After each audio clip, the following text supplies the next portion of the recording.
Hey, how you going? Alex Ryan here. Hope you're having an awesome day so far.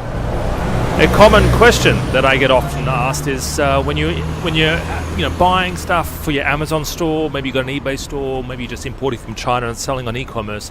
How do you go about paying your supplier? What's the strategy to paying your supplier? And I wish I had known this many years ago when I got started in importing from China and selling stuff online like Amazon. And I wish I sort of knew this.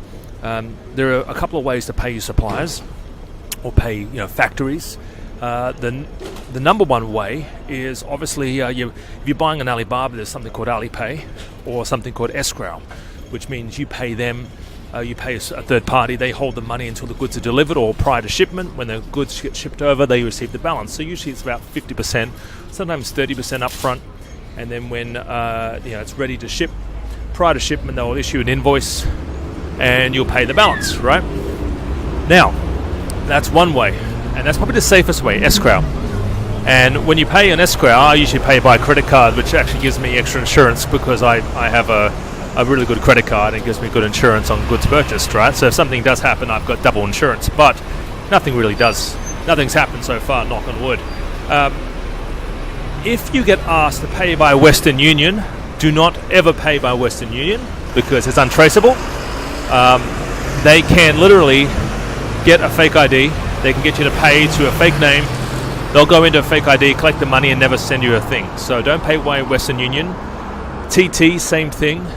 TT, I would not pay. I would never pay 100% up front. I would always have to pay 30% or 50%, right? You can get away with that, but never pay up front. You want to start seeing some progress reports.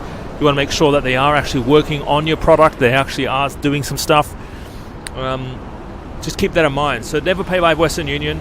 PayPal is okay. There is some protections there. Credit card is okay. Some of these suppliers actually do accept credit cards. That's okay. But escrow is probably the safest. If you are buying on Alibaba, Alipay is good. I think dhgate.com is something I use to buy a lot of wholesale and a lot of items as well. They've got their own escrow service as well. So keep that in mind, guys. There's a lot of options out there when you are paying suppliers. There's a lot of options, obviously, where suppliers are, it's a little bit more relaxed, and obviously suppliers can do a few dirty things to you, but just keep that in mind. I hope you're having an awesome day, guys. If you are looking to import from China, maybe start an Amazon business, then please share the love, comment below, and share this video, and hopefully I'll talk to you real soon. Also, visit my website. I've got a free video program there showing you how to get started. Have an awesome day. See you later.